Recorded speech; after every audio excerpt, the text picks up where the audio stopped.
ഇങ്ങനെ സ്റ്റാർട്ട് ചെയ്യാം. ഞാൻ നേരത്തെ പറഞ്ഞു പ്രപ്പോസിഷൻസ് ആണ് നമ്മുടെ ടോപ്പിക്. പ്രപ്പോസിഷൻസ് എന്താണെന്ന് അറിയുന്നതിന് മുന്നേ നമ്മൾ പാർട്സ് ഓഫ് സ്പീച്ച് എന്താണെന്ന് അറിഞ്ഞിരിക്കണം. പാർട്സ് ഓഫ് സ്പീച്ച് എന്ന് പറയുമ്പം അതിനെ ബേസിക് കാറ്റഗറീസ് ഓഫ് വേർഡ്സ് എന്നാണ് പറയുന്നത്. ഉദാഹരണം, ഇപ്പൊ ഞാൻ ഇവിടെ ഒരു സെന്റൻസ് തന്നിട്ടുണ്ട്. My name is Radhika. My name is Radhika. ഈ ഒരു സെന്റൻസില് ഓരോ വേർഡ്സും, അതായത് മൈ എന്താണ്, നെയിം എന്താണ്, ഈസ് എന്താണ്, രാധിക എന്താണ് നിങ്ങളോട് ചോദിച്ചാല് നിങ്ങൾക്ക് വേണമെങ്കിൽ പറയാം മൈ എന്ന് പറയുന്ന ഒരു പ്രോനൗൺ ആണ്, നെയിം എന്ന് പറയുന്നത് ഒരു നൗൺ ആണ്, ഈസ് എന്ന് പറയുന്നത് ഒരു വെർബാണ്, രാധിക എന്ന് പറയുന്ന ഒരു നൗൺ ആണ്. അപ്പൊ ഇങ്ങനെ ഓരോ ബേസിക് കാറ്റഗറീസ് ഓഫ് വേർഡ്സിനെയാണ് നമ്മൾ പാർട്സ് ഓഫ് സ്പീച്ച് എന്ന് പറയുന്നത്. Parts of speech 8 തരമുണ്ട്. നൗൺ ഉണ്ട്, പ്രോനൗൺ ഉണ്ട്, വെർബ് ഉണ്ട്, ആഡ്വർബ് ഉണ്ട്, adjective, conjunction, interjection and preposition. And preposition ആണ് നമ്മളുടെ ഇന്നത്തെ topic.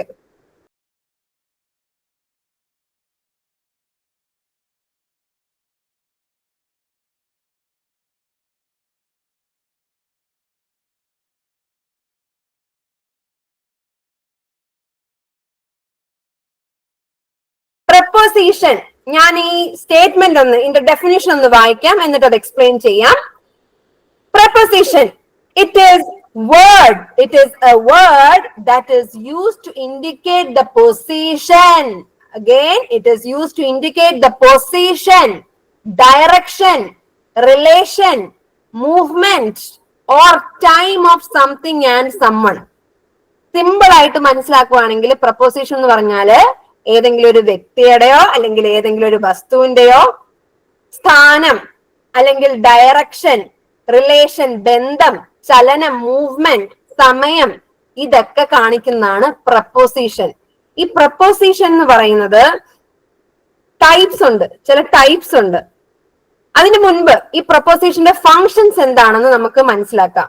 They are used to show the direction of something. നേരത്തെ നമ്മൾ ആ ഡെഫിനിഷനിൽ പഠിച്ചതുപോലെ തന്നെ എന്തിന്റെയെങ്കിലും ദിശ, ഡയറക്ഷൻ കാണിക്കുന്നതാണ്. അക്രോസ്, അബോവ് ഉദാഹരണങ്ങളാണ്. And next point, they can refer to the time of something. They can refer to the time of something.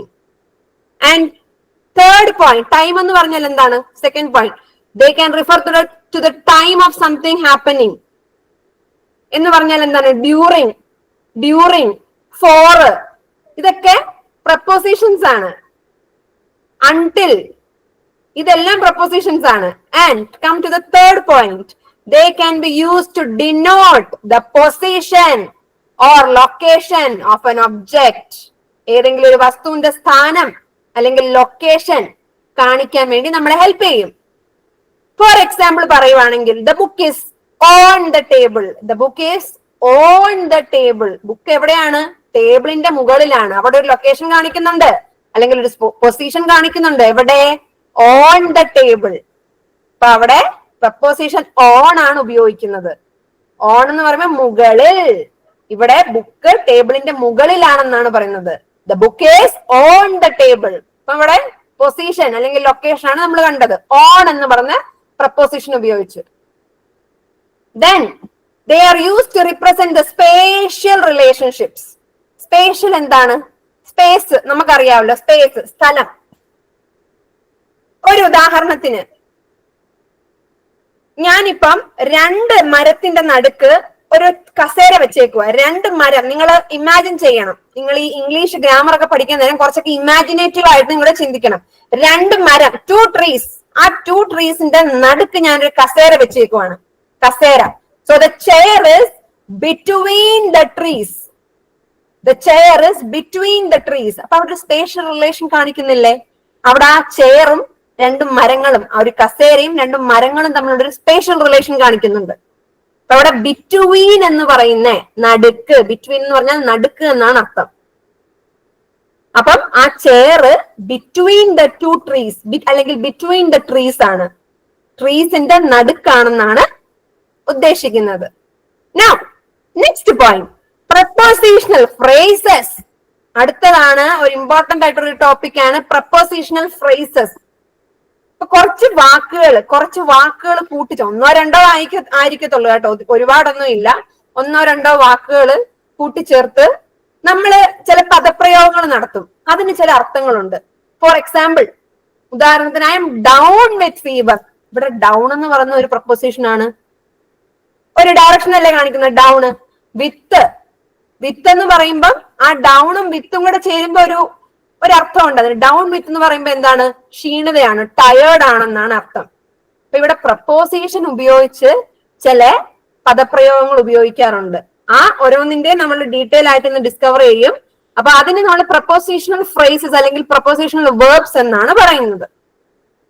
അപ്പൊ ഇതിന്റെ functions ഓരോരുത്തർക്കും മനസ്സിലായെന്ന് ഞാൻ വിശ്വസിക്കുന്നു. ഒന്നുകൂടെ ഞാനത് സമ്മപ്പ് ചെയ്യാം. പ്രപ്പോസിഷൻ എന്ന് പറയുമ്പോൾ അതിന്റെ ഉപയോഗം എന്താണ്? ഏതെങ്കിലും വസ്തുവിന്റെ അല്ലെങ്കിൽ വ്യക്തിയുടെയോ direction, time, position, spatial relationship കാണിക്കാൻ വേണ്ടിയിട്ടാണ്, അല്ലെങ്കിൽ മൂവ്മെന്റ് ഇതൊക്കെ കാണിക്കാൻ വേണ്ടിയിട്ടാണ് നമ്മൾ പ്രപ്പോസിഷൻസ് ഉപയോഗിക്കുന്നത്. ആൻഡ് പ്രപ്പോസിഷണൽ ഫ്രേസസ് അല്ലെങ്കിൽ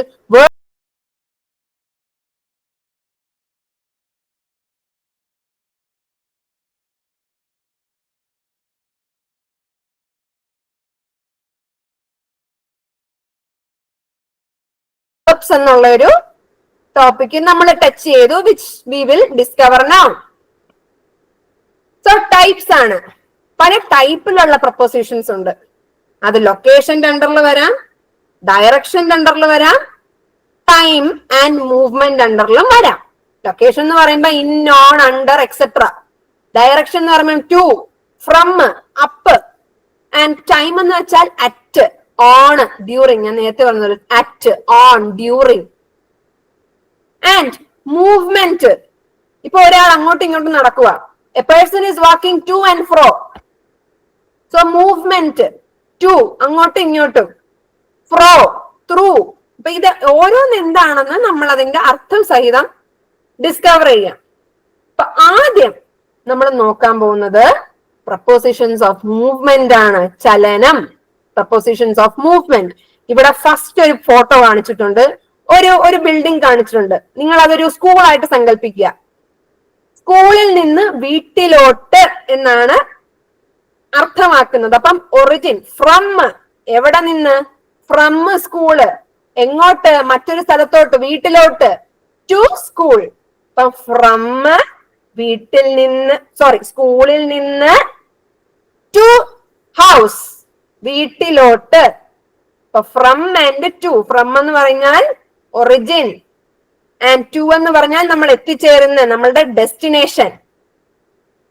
and next is up and down. വളരെ എളുപ്പമാണ്. ഒരു പയ്യൻ എസ്കലേറ്റർ മുകളിലോട്ട് കയറുവാണ്. ഹി ഈസ് മൂവിങ് അപ്പ് അല്ലെങ്കിൽ upwards. And A girl is coming down or downwards. So that is the next preposition of movement. Now എല്ലാവർക്കും മനസ്സിലാകുന്നുണ്ടോ? മനസ്സിലാകാത്തവര് മിസ്സേ ഒന്നുകൂടെ എക്സ്പ്ലെയിൻ ചെയ്യണേന്ന് പോസ് ചെയ്തിട്ട് പറയണം കേട്ടോ. Okay. So the next is across. Across എന്ന് പറഞ്ഞാൽ കുറുകെ. ഇപ്പൊ നിങ്ങൾ ഈ ഫോട്ടോയ്ക്കകത്ത് കാണാം, ഒരു സ്വിമ്മിംഗ് പൂളിന്റെ കുറുകെയാണ് ഒരു പയ്യൻ നീന്തിക്കൊണ്ടിരിക്കുന്നത്. So just see the example sentence. Simon is swimming across the pool. Simon is swimming across the pool. ഇവിടെ സൈമൺ ആ പൂൾ ഏത് ഡയറക്ഷനിലാണോ പോകുന്നത് ആ ഡയറക്ഷന്റെ കുറുകെ അല്ലെങ്കിൽ ആ ഡയറക്ഷന്റെ ഓപ്പോസിറ്റ് കുറുകെയാണ് സൈമൺ സ്വിം ചെയ്യുന്നത്, നീന്തുന്നത്. അപ്പം സൈമൺ പൂളിന്റെ കുറുകെ നീന്തുന്നു. അക്രോസ് എന്ന് പറഞ്ഞാൽ കുറുകെ എന്നുള്ള അർത്ഥമാണ് കേട്ടോ. അത് നിങ്ങൾ എവിടെയെങ്കിലും നോട്ട് ചെയ്ത് വെക്കുക lecture നോട്ട്സിൽ.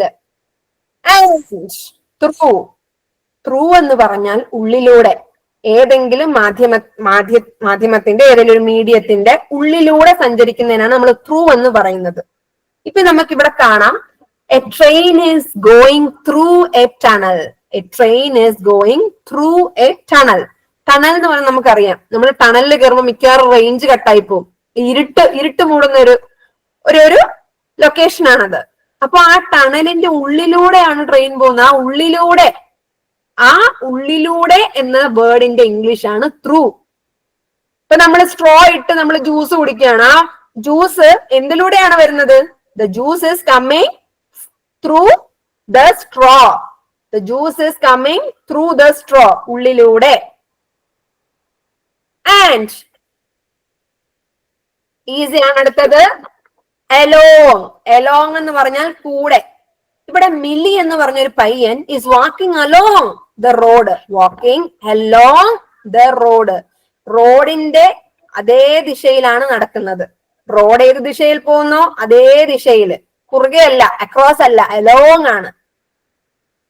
And next one is അകത്തോട്ട്.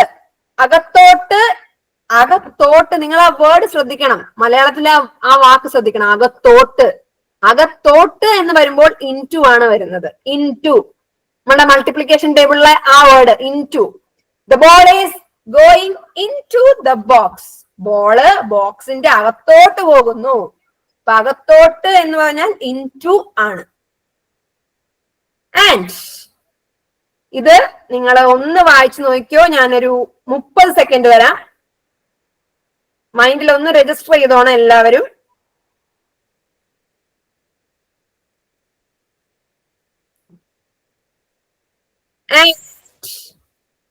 The next is around. Around എന്ന് പറഞ്ഞാൽ ചുറ്റും. ഇവിടെ ഒരു പക്ഷി ഒരു ബോക്സിന്റെ അവിടെ വെച്ചേക്കുന്ന ഒരു ബോക്സിന്റെ ചുറ്റും നടക്കുവാണ് അല്ലെങ്കിൽ പറക്കുവാണ്.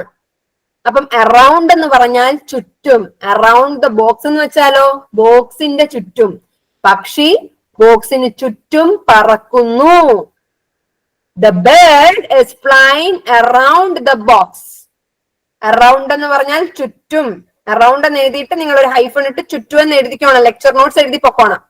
ആൻഡ് അതുപോലെ തന്നെ പാസ്റ്റ്. പാസ്റ്റ് എന്താണ്? നമ്മൾ കണ്ടിട്ടുള്ള പാസ്റ്റ് ടെൻസ് അല്ല. ഇവിടെ പാസ്റ്റ് ടെൻസ് അല്ല. ഇവിടെ ഒരു സമയമല്ല പറയുന്നത്, പക്ഷേ ഒരു മൂവ്മെന്റ് ആണ്. പാസ്റ്റ് എന്ന് പറഞ്ഞാൽ കടന്ന്. Past the box. ഈ പക്ഷി ബോക്സ് എവിടെയാണ് വെച്ചേക്കുന്നത്? ആ സ്ഥലം കടന്നാണ് നടന്നുകൊണ്ടിരിക്കുന്നത്. ആ സ്ഥലം മറികടന്ന് അല്ലെങ്കിൽ കടന്നാണ് നടന്നുകൊണ്ടിരിക്കുന്നത്. The box, the bird is walking past the box. പക്ഷി ബോക്സ് കടന്ന് നടക്കുന്നു. ഇത്രയും മനസ്സിലായോ എല്ലാവർക്കും? മനസ്സിലായിട്ടുള്ളവർ കൈ പൊക്കണേ. മനസ്സിലായിട്ടുണ്ട്. ഓപ്ഷൻ ഉണ്ട് കമ്പ്യൂട്ടറിൽ കൈ. Okay okay. Now the next is, who is that? ആരാത്? Vince of vlogs. Yes ma'am, yes ma'am. എടാ എന്തെങ്കിലും പറയാനുണ്ടോ? ഇല്ല. Okay okay. Now മൂവ്മെന്റ്സിലെ അവസാനത്തെ രണ്ടെണ്ണമാണ് പഠിക്കാൻ പോകുന്നത്. ടുവാർഡ്സും ഓവറും.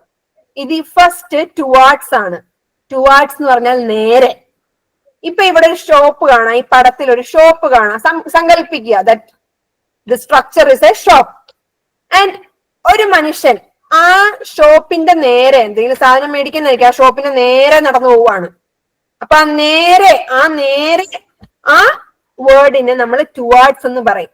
ഇപ്പം വിൻസ് ഓഫ് വ്ലോഗ്സ് അവിടെ നിൽക്കുകയാണ്, ഓപ്പോസിറ്റ് നിൽക്കുകയാണ്. ഞാൻ വിൻസ് ഓഫ് വ്ലോഗിനെ കാണാൻ അങ്ങോട്ട് നടന്നു വന്നുകൊണ്ടിരിക്കുകയാണ്. അപ്പൊ ഞാൻ വിൻസ് ഓഫ് വ്ലോഗ്സിന്റെ നേരെയാണ് നടന്നു വന്നുകൊണ്ടിരിക്കുന്നത്. പേരെന്താണ്?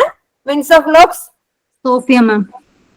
സോഫിയ. ഓക്കെ. അപ്പൊ സോഫിയ നിൽക്കുന്നതിന്റെ നേരെ, സോഫിയയുടെ നേരെ ഞാൻ നടന്നു വന്നുകൊണ്ടിരിക്കുകയാണ്. So I'm walking towards Sophia. I'm walking towards Sophia. അതുപോലെ തന്നെ ഹിയർ ഇൻ ദ പിക്ചർ, ഈ ഫോട്ടോയിൽ കാണുന്നല്ലേ, a man is walking towards the shop. A man is walking towards the shop. ഒരാൾ കടയ്ക്ക് നേരെ നടക്കുന്നു. And the next is over. മണ്ടയ്ക്കൂടെ. ഓവർ മീൻസ് മണ്ടയ്ക്കൂടെ. ഒരു ഡൗട്ട് ചോദിച്ചോട്ടെ? ആ, ടുവാർഡ്സും ടൂവും തമ്മിൽ ഇപ്പൊ എന്താ ഡിഫറൻസ് വരിക? വാക്കിംഗ് ടു ദി ഷോപ്പ് എന്ന് പറയത്തില്ലേ? വാക്കിംഗ് ടു ദ ഷോപ്പ് എന്ന് പറയുമ്പോഴാ ടു എന്ന് പറയുമ്പോൾ നമ്മൾ ഒരു പർട്ടിക്കുലർ ഡെസ്റ്റിനേഷൻ ആണ്. ആൻഡ് ടുവേർഡ്സ് എന്ന് പറയുമ്പോൾ സഞ്ചരിക്കുന്നു, നടന്നുകൊണ്ടിരിക്കുന്നു, നേരെ നടക്കുന്നു. ഓക്കെ അങ്ങനെ. Okay, now the next is over. Over എന്ന് പറഞ്ഞാൽ മണ്ടയ്ക്കൂടെ, മുകളിലൂടെ. ഇപ്പൊ ഇവിടെ ഒരു തവള ഒരു ബോക്സിന്റെ മണ്ടയ്ക്കൂടെ ചാടി അപ്പുറത്ത് കടക്കുവാണ്. മണ്ടയ്ക്കൂടെ ചാടി, അതായത് അതിനെ ഓവർ ചെയ്ത്, അതായത് മണ്ടയ്ക്കൂടെ. ഇപ്പൊ മുകളിലൂടെ, മണ്ടയ്ക്കൂടെ എന്നൊക്കെ പറയാം കേട്ടോ. ഇപ്പം മണ്ടയ്ക്കൂടെ അല്ലെങ്കിൽ മുകളിലൂടെ എന്നൊക്കെ പറയുന്നതിന് നമ്മൾ ഓവർ എന്നാണ് പറയുന്നത്. മറ്റൊരു ഉദാഹരണം പറയുവാണെങ്കിൽ, ഇപ്പൊ നമ്മള് പുറത്തിറങ്ങി നിൽക്കുമ്പം, നമ്മുടെ വീടിന്റെ പുറത്തിറങ്ങി നിൽക്കുമ്പം നമ്മൾ ചിലപ്പോ കാണാറുണ്ട്, ചിലപ്പോ നമ്മൾ കണ്ണിൽ പെടാറുണ്ട് എയറോപ്ലെയിൻ മാനത്തിലൂടെ ഇങ്ങനെ പോകുന്നു. നമ്മളുടെ ബിൽഡിങ്ങിന് അല്ലെങ്കിൽ നമ്മളുടെ വീടിന്റെ ഒക്കെ മുകളിലൂടെ ഇങ്ങനെ പോകുന്നു.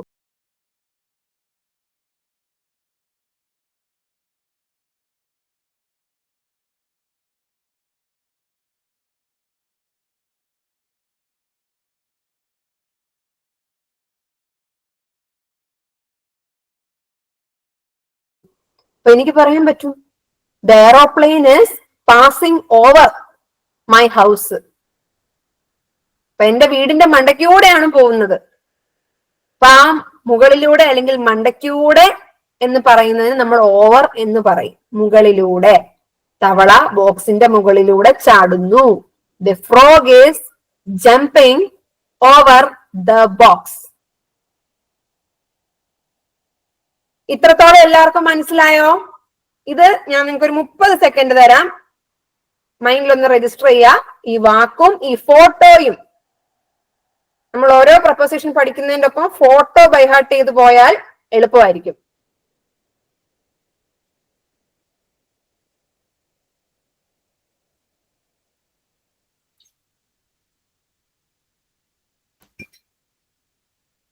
അപ്പൊ നമ്മൾ ഇന്ന് പ്രപ്പോസിഷൻസ് ഓഫ് മൂവ്മെന്റിൽ ഏതൊക്കെയാണ് നോക്കിയത്?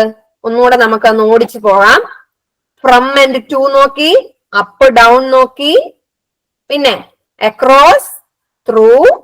അക്രോസ് എന്ന് പറഞ്ഞാൽ കുറുകെ, ത്രൂ എന്ന് പറഞ്ഞാൽ ഉള്ളിലൂടെ, ആൻഡ് അലോങ് കൂടെ, ദെൻ ഇൻടു അകത്തോട്ട്, അതുപോലെ തന്നെ ചുറ്റും അറൗണ്ട്, പാസ്റ്റ് കടന്ന്.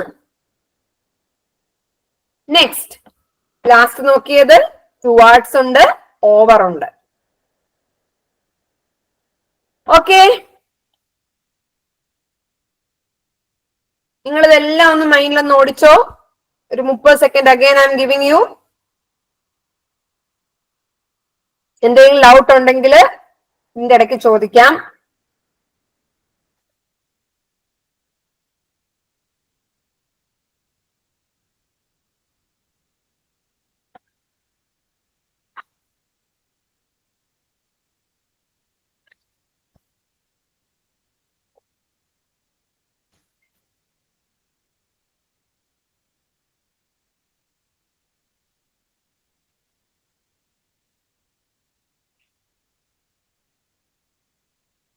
ഓക്കെ, ഇനി നമ്മള് നെക്സ്റ്റ് നോക്കാൻ പോകുന്നത് പ്രപ്പോസിഷൻസ് ഓഫ് പ്ലേസ് ആണ്.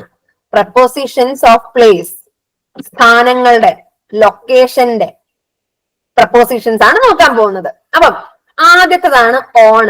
ഓൺ എന്ന് പറഞ്ഞാൽ മുകളിൽ. കൺഫ്യൂസ് ആകരുത്. ഓവർ എന്ന് പറഞ്ഞാൽ മുകളിലൂടെ. ഓൺ എന്ന് പറഞ്ഞാൽ മുകളിൽ. അവിടെ നമ്മൾ ഒന്നിനെയും ക്രോസ് ചെയ്ത് അങ്ങോട്ട് പോകുന്നില്ല. ഓക്കെ, അപ്പം ഓൺ എന്ന് വെച്ചാൽ മുകളിൽ. ഇവിടെ ഒരു പന്തിന്റെ മേളിൽ ഒരു പൂച്ച ഇരിക്കുന്നത്. The cat is sitting on the ball. And among, among എന്ന് പറഞ്ഞാൽ ഒപ്പം. ഈ പെൺകുട്ടി പൂച്ചകൾക്കൊപ്പമാണ് ഇരിക്കുന്നത്. The girl is sitting among cats. The girl is sitting among cats. അപ്പൊ നിങ്ങൾ നിങ്ങളുടെ കൂട്ടുകാരൊപ്പം ഇരിക്കുകയാണെങ്കിൽ നിങ്ങൾക്ക് പറയാം, I am sitting among my friends. ഞാൻ എന്റെ കൂട്ടുകാരൊപ്പമാണ് ഇരിക്കുന്നത്. ആൻഡ് അകത്ത്, അകത്ത്, അകത്തോട്ട് എന്നല്ല, അകത്തോട്ട്. ഈ കൺഫ്യൂഷൻസ് അപ്പ ക്ലിയർ ചെയ്ത് പോണം. അകത്തോട്ട് എന്ന് പറയുമ്പം ഇൻടു. അകത്ത് അഥവാ ഉള്ളിൽ എന്ന് പറയുന്നത് ഇൻസൈഡ് അല്ലെങ്കിൽ ഇൻ എന്ന് പറയാം. The dog is inside the box or the dog is in the box. രണ്ട് തരത്തിലും പറയാം. ഇതൊന്ന് നോക്കിക്കോ. ഫോട്ടോ മെമ്മറൈസ് ചെയ്യണം. സോ ദാറ്റ് നിങ്ങൾക്ക് അത് കണക്ട് ചെയ്യാൻ എളുപ്പമായിരിക്കും. അമങ് എന്ന് പറഞ്ഞാൽ ഈ പെൺകുട്ടിയെയും ചുറ്റും പൂച്ചകളെയും നിങ്ങൾ മനസ്സിൽ ഓർത്തോണം.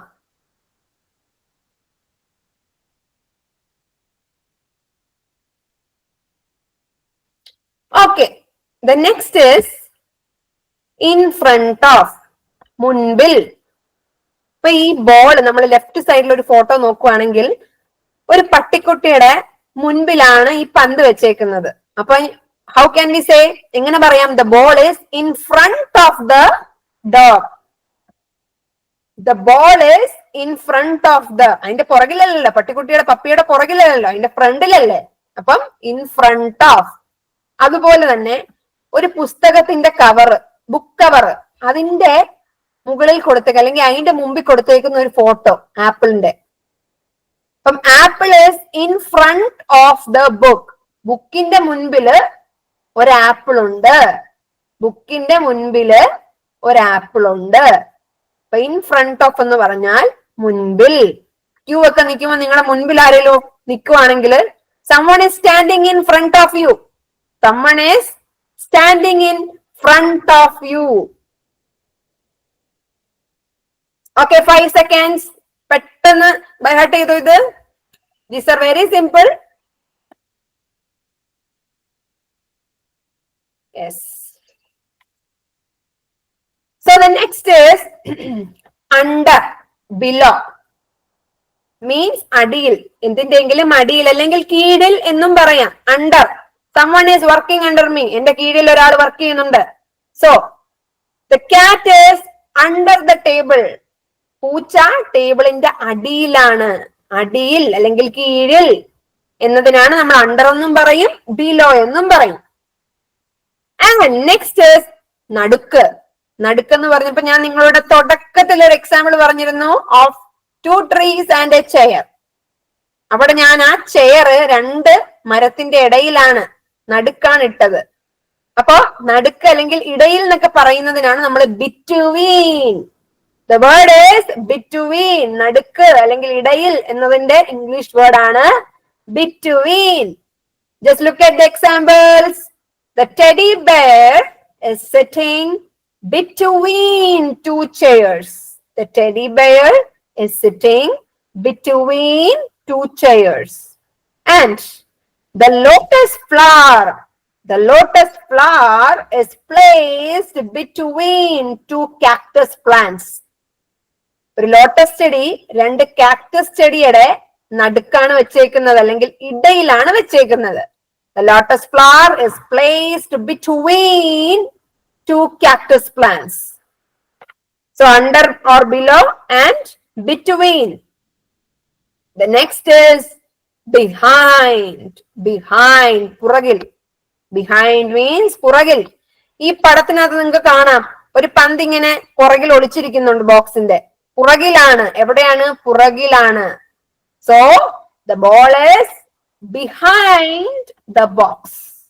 The ball is behind the box. So we have covered 3 slides of prepositions of place. ഏതൊക്കെയായിരുന്നു? on, among, പിന്നെ on, among, in front of, under, below, between, behind, and here we had one in. ഇത്രയും വരെ clear ആണോ? Should I explain something? ഒരിക്കൽ കൂടെ എന്തെങ്കിലും പറഞ്ഞു തരാനുണ്ടോ? എല്ലാവർക്കും clear ആയെങ്കിൽ ഞാൻ മുന്നോട്ടെടുക്കാം. ക്ലിയർ ആയോ?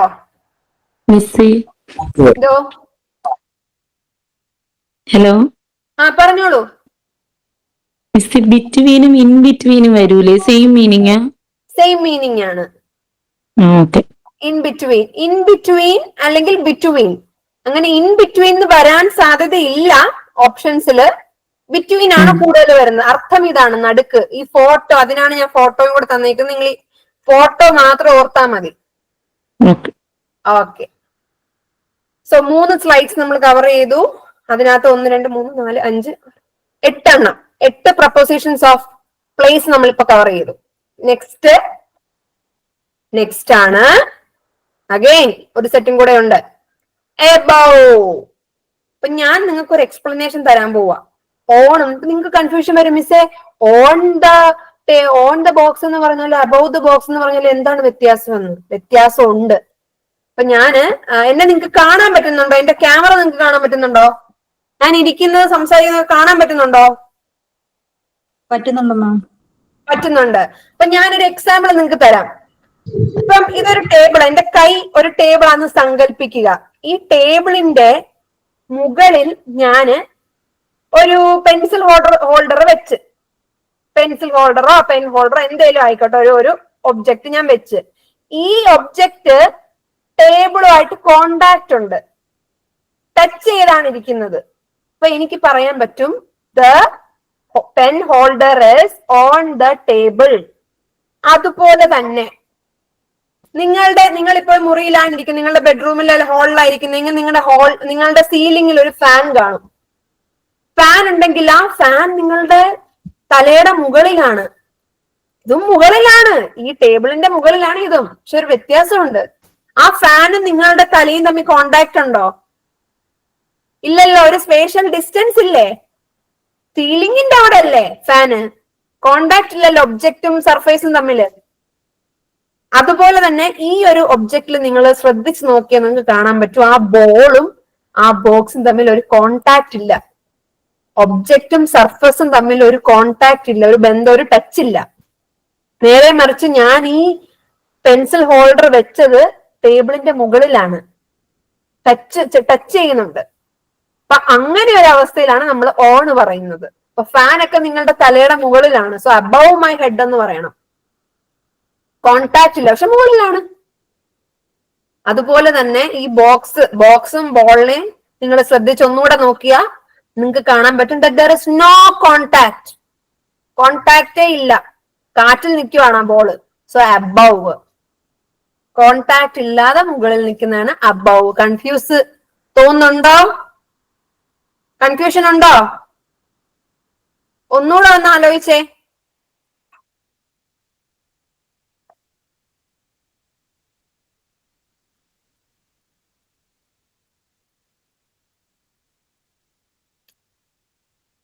ഓക്കെ ആണോ?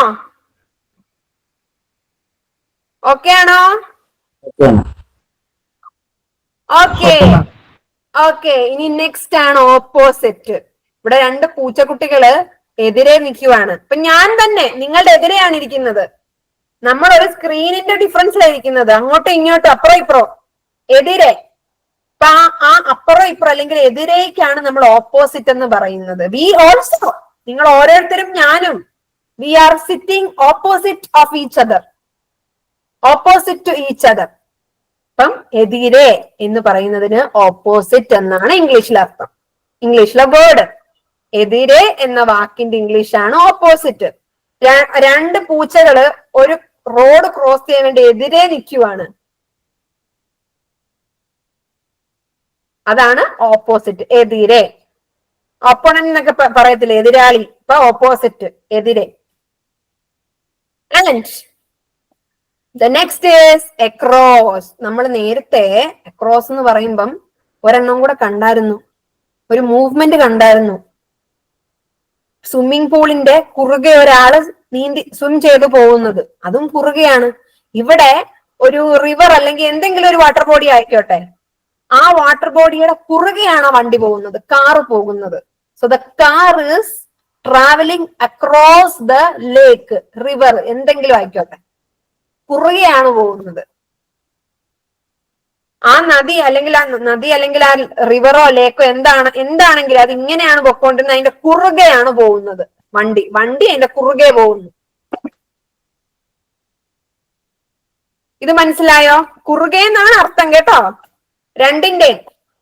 അവിടെ ഒരു മനുഷ്യൻ സ്വിമ്മിംഗ് പൂളിന്റെ കുറുകെ സ്വിമ്മ് ചെയ്യുന്നു, ഇവിടെ ഒരു കാറ് ഒരു ലേക്ക് അല്ലെങ്കിൽ ഒരു റിവറിന്റെ കുറുകെ യാത്ര ചെയ്തു പോകുന്നു, ബ്രിഡ്ജിലൂടെ, പാലത്തിലൂടെ.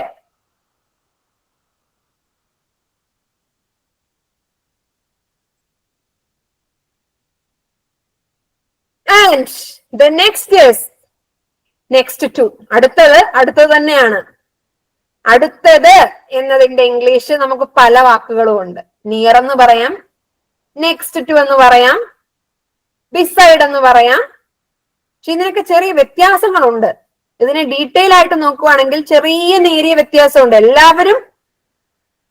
എല്ലാവരെയും നമുക്ക് ഒന്നായിട്ട് കാണാം.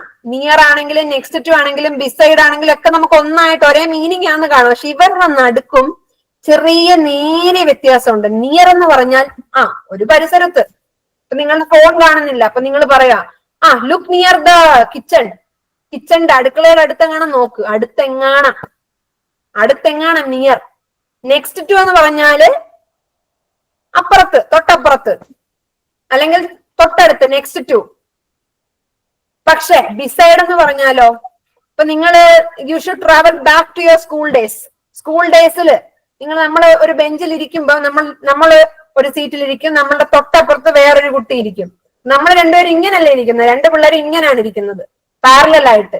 ഈ പാരലൽ ഡയറക്ഷൻ അല്ലെങ്കിൽ ഈ പാരലൽ പൊസിഷൻ ആണ് നമ്മൾ ബിസൈഡ് എന്ന് പറയുന്നത്. ഇപ്പൊ ഒരു ഫോണിന്റെ അടുത്ത് നമ്മള് വേറെ എന്തെങ്കിലും ഒരു സാധനം വെച്ചു, എന്തെങ്കിലും ഒരു സാധനം, ഫോർ എക്സാമ്പിൾ നമ്മളിപ്പോ ഒരു വെള്ളം കുടിക്കുന്ന ഗ്ലാസ് വെച്ചു. അപ്പൊ ആ ഗ്ലാസ് എവിടാന്ന് ചോദിച്ചാല് ദാണ്ടെ വെള്ളം കുടിക്കുന്ന ഗ്ലാസും ഒരു പെൻസിൽ ഹോൾഡറും ആണ്. ഇതിന്റെ അടുത്താണ്. പക്ഷെ ഞാൻ ഇതിനെ ഇങ്ങനെ കൊണ്ടുവന്നത്, ഇതിന്റെ അടുത്ത് ദാണ്ടെ ഇത് നിയർ ടു അല്ലെങ്കിൽ നെക്സ്റ്റ് ടു. ഞാൻ ഇനി ഏതാണ്ട് ഇങ്ങനെ പാരലൽ ആയിട്ട് കൊണ്ടുവന്നാൽ ഇവർ ഒരേ ലെവലിലാണ്. നിങ്ങൾ ചെറുപ്പകാലത്ത് ബെഞ്ചിലിരിക്കുന്ന ഓർക്കണം, നിങ്ങളുടെ തൊട്ടപ്പുറത്ത് ഒരാൾ കാണും. പരീക്ഷ എഴുതാൻ നേരം നിങ്ങളുടെ തൊട്ടപ്പുറത്ത് ഒരാൾ കാണും. അപ്പം who is sitting beside you എന്നാണ് ചോദിക്കുന്നത്. ആരാണ് നിങ്ങളുടെ പാരലൽ ആയിട്ട് ഇരിക്കുന്നത്? തൊട്ടപ്പുറത്ത്. അതാണ് വ്യത്യാസം. മനസ്സിലായോ?